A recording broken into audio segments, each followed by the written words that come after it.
বর্তমান পৃথিবী অত্যন্ত আধুনিক। আগে যে দূরত্ব অতিক্রম করতে মানুষের কয়েক দিন লেগে যেত, বর্তমানে তা কয়েক ঘন্টার মধ্যে অতিক্রম করা সম্ভব হচ্ছে। যোগাযোগ ব্যবস্থার সুবিধার জন্য পৃথিবীর আর্থিক অবস্থা পূর্বের তুলনায় অনেক ভালো।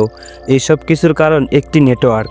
যে কাজ মানুষ 1000 বছরেও করতে পারেনি, সেই কাজগুলি এই নেটওয়ার্কটি কয়েক বছরে করে দেখিয়েছে।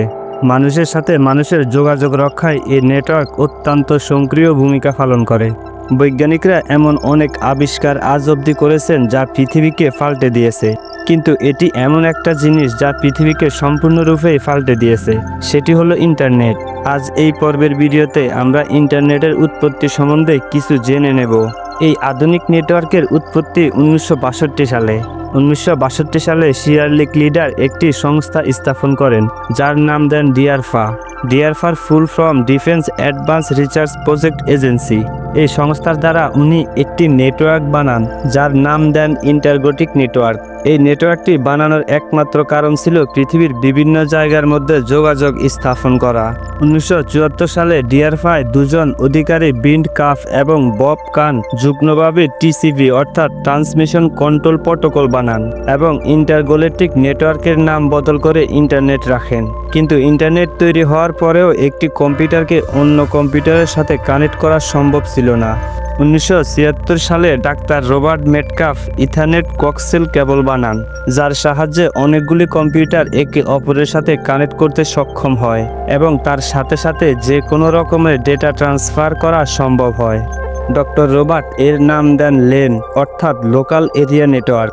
এরপর 1979 সালে উইন্ডো কাফ এবং বব কান ইন্টারনেটকে কমার্শিয়ালাইজ করার কাজ শুরু করেন। 1983 সালের 1 জানুয়ারি ডারফার চিফ মেম্বার বিন্ডো কাফ এবং বব কান ডিআরফার নাম বদলে নেটওয়ার্ক রাখেন এবং তার সাথে সাথে আইপি অর্থাৎ ইন্টারনেট প্রোটোকল তৈরি করেন, যার সাহায্যে প্রতিটা কম্পিউটারের একটি ইউনিক আইডি তৈরি হয় এবং ইন্টারনেট প্রোটোকলের দ্বারা যে কোনো মেশিন ইন্টারনেটকে অ্যাক্সেস করতে সক্ষম হয়। তখনও পর্যন্ত ইন্টারনেট শুধুমাত্র ডেটা ট্রান্সফার, ক্যালকুলেশন এবং 2D গেম খেলার জন্য ব্যবহার করা যেত। 1984 সালে doctor Jon Postel domain extension জানান, যাকে বর্তমান আমরা com.org নামে চিনি। এর সাহায্যে একটি ওয়েবসাইট বানানো সম্ভব হয়েছিল এবং তারপর থেকে ওয়েবসাইট বানানো শুরু হয়, কিন্তু ওয়েবসাইট শুধুমাত্র শহরের মধ্যেই সীমাবদ্ধ ছিল। 1990 সালে বিন্ড কাফ এবং বব কান ইন্টারনেটকে কমার্শিয়ালাইজ করেন এবং আইএসপি অর্থাৎ ইন্টারনেট সার্ভিস প্রোভাইডার কোম্পানি বানান এবং এর সাহায্যে তারা পৃথিবীতে ইন্টারনেটকে সাধারণ মানুষের ব্যবহারের জন্য উপলব্ধ করেন। এর আগে ইন্টারনেট শুধুমাত্র ডিফেন্স এবং গভর্নমেন্ট এজেন্সির মধ্যে সীমাবদ্ধ ছিল। এই সার্ভিসকে ওই সময় ডিল অফ ইন্টারনেট বলা হতো। এরপর 1991 সালে বিজ্ঞানের টিম বার্নার্স-লি WWW অর্থাৎ ওয়ার্ল্ড ওয়াইড ওয়েব বানান, যার সাহায্যে ওয়েবসাইট অ্যাক্সেস করা সমস্ত পৃথিবীব্যাপী সম্ভব হয়। 1991 সালের পর থেকে ইন্টারনেটে সমস্ত তথ্য পাওয়া সম্ভব হয়। এই তো গেল ইন্টারনেটের জন্ম বিভ্রান্ত। এরপর আসি ইন্টারনেটের সাফল্যের কথায়।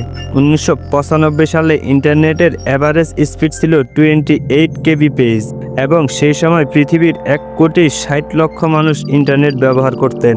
অর্থাৎ তখন পৃথিবীর সমস্ত জনসংখ্যার নিরিখে ইন্টারনেট ব্যবহারকারী মানুষ ছিলেন 0.2%।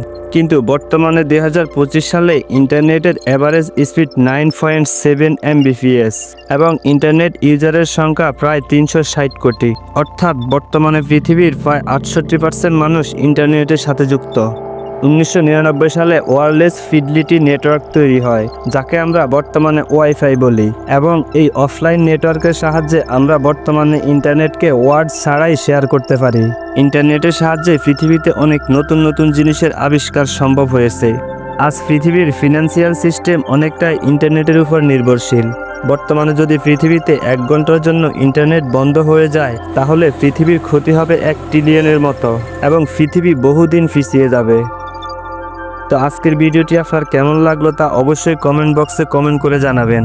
ভিডিওটি ভালো লাগলে লাইক ও শেয়ার করবেন এবং আমাদের চ্যানেলটি সাবস্ক্রাইব করতে ভুলবেন না।